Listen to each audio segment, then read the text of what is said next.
Assalamualaikum warahmatullahi wabarakatuh. Perkenalkan, nama saya Susanti, NIM 2019-212-001.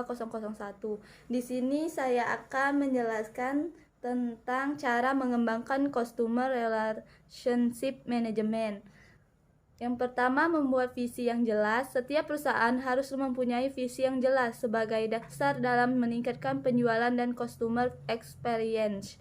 Visi juga akan dibutuhkan untuk membangun sistem CRM, sehingga harus dibuat sejelas mungkin. Dari visi ini nantinya Anda bisa melacak perkembangan tim Anda dalam mencapai tujuan yang telah ditetapkan. Yang kedua, membangun komunikasi dengan pelanggan.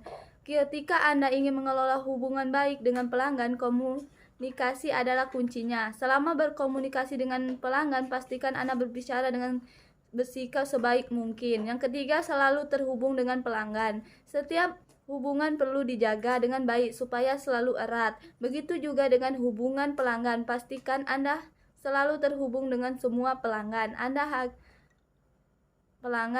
agar bisnis Anda selalu ada dalam pikiran mereka dan tidak berpindah kepada customer lain. Caranya bisa dengan mengucapkan selamat ulang tahun, mengirimkan kartu hari besar agama, memberikan katalog produk terbaru, atau sekedar mengirimkan email tentang apresiasi Anda terhadap kepercayaan dan kesetiaan mereka.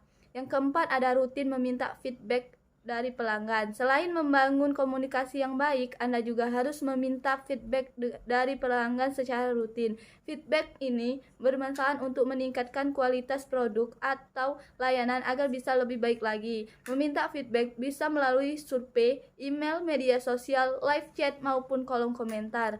Yang kelima, ada apresiasi pelanggan setia. Mencari pelanggan baru lebih mudah dilakukan daripada mempertahankan pelanggan lama.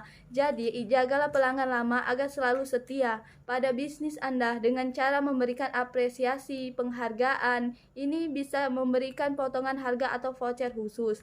Yang keenam, mengatasi setiap keluhan. Anda mungkin menganggap bahwa keluhan atau testimoni negatif dari pelanggan sebagai sebuah berita yang sangat buruk karena bisa menurunkan nama bisnis Anda di mata konsumen lainnya. Ditambah dengan kekuatan media sosial yang bisa dengan mudah dan cepat dalam menyebarkan suatu berita. Sebelum hal buruk itu terjadi, segeralah mengatasi keluhan dan testimoni negatif tersebut.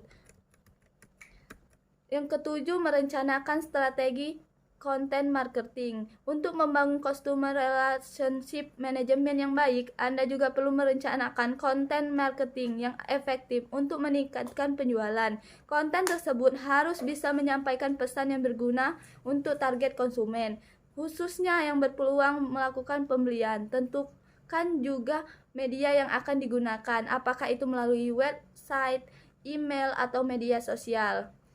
Adapun yang kedua, cara melaksanakan enterprise relationship management. Yang pertama, tentukan SOP perusahaan Anda dengan baik. Yang kedua, kemudian tuangkan SOP tersebut dalam flow chart yang terdiri dari proses bisnis perusahaan Anda. Yang ketiga, temukan total proses diperlukan untuk menjalankan bisnis tersebut dan sederhanakan.